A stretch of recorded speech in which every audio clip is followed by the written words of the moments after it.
ceux oubliés par la force des circonstances. Ces femmes, ces hommes, qui dans l'ombre des coins de rue, vivent dans l'invisible. Ceux qui nous rappellent qu'au-delà des apparences, il y a des histoires capables de transformer nos vies. Les seuls qui savent, ce sont eux.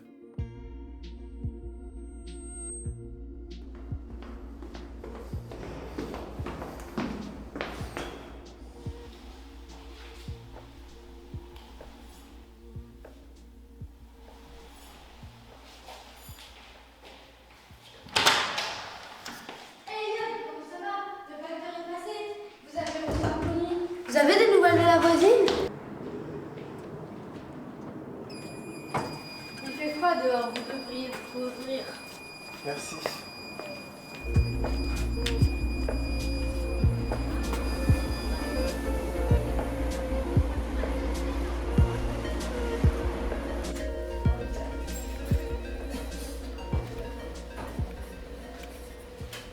Vos dossiers.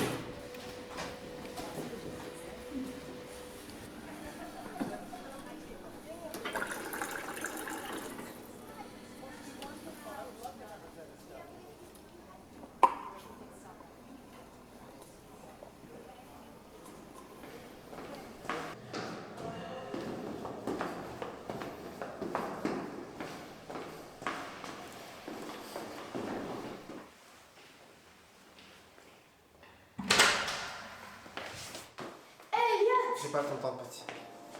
Attention, en reste de travaux, la station Châtillon-Montrouge sur la ligne de métro 13 est fermée.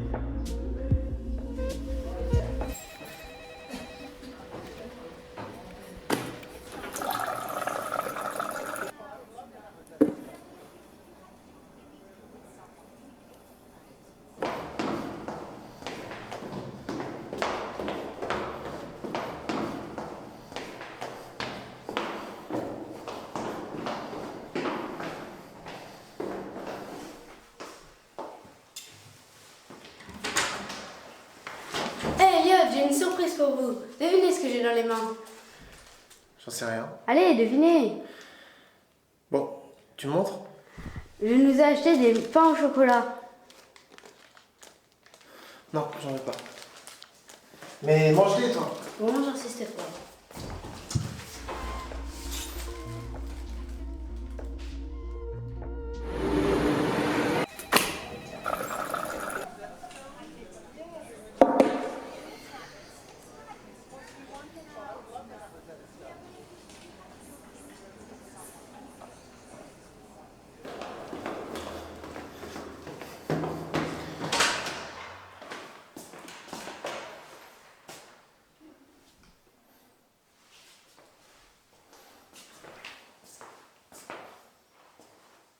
C'est à ce moment que j'ai senti un vide. Il n'était plus là.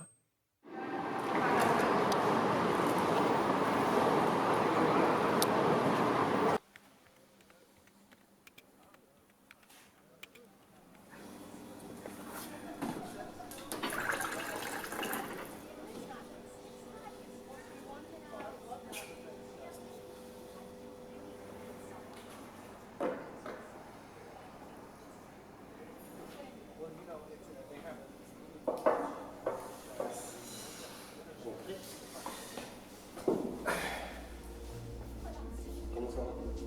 Ça va?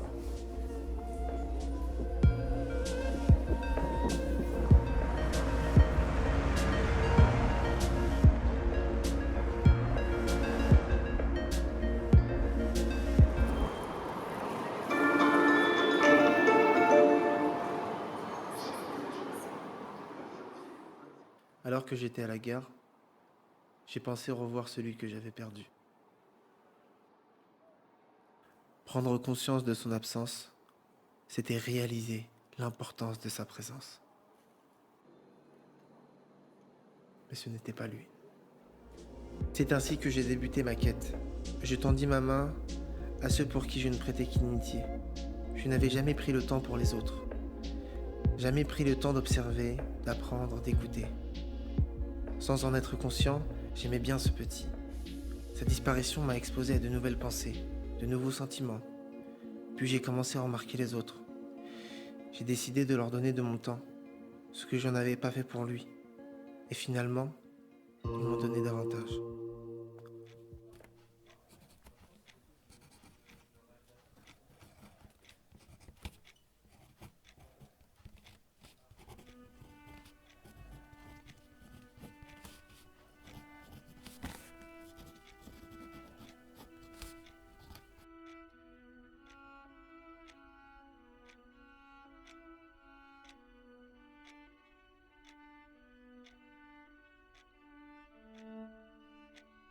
Noah n'avait que 10 ans lorsqu'il a quitté le Maroc pour venir en France.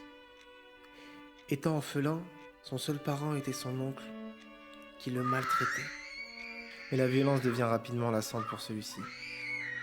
Il amène alors Noah au port de Tanger et le confie à un inconnu. L'enfant et l'homme embarquent dans un car, direction l'Espagne.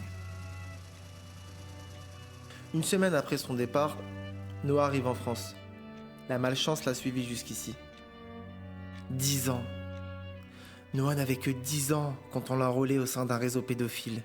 Lui-même explique qu'il se droguait pour oublier la maltraitance dont il faisait l'objet.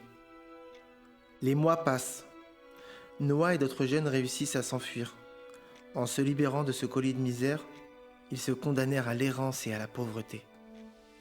Ils dormirent sous les ponts, dans les rues, dans les gares. La misère n'est pas invisible. Il a fallu une rencontre. Une seule personne persévérante pour qu'avec le temps, il s'ouvre à nouveau.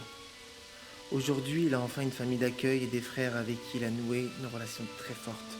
Lorsqu'on a connu une vie semée d'embûches, on se rend compte que les choses les plus simples sont celles auxquelles on aspire. Les objectifs de Noah sont de travailler et fonder sa propre famille, celle qu'il n'a pas pu avoir étant enfant. Devenons les yeux qui voient ces gens, les oreilles qui les écoutent, et les mains qui les aident.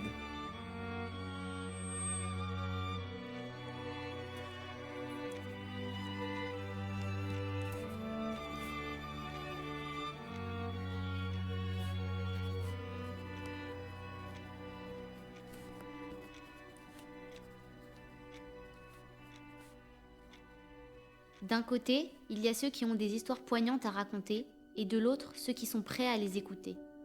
Nous sommes la liaison narrative entre les histoires marquantes et les consciences attentives.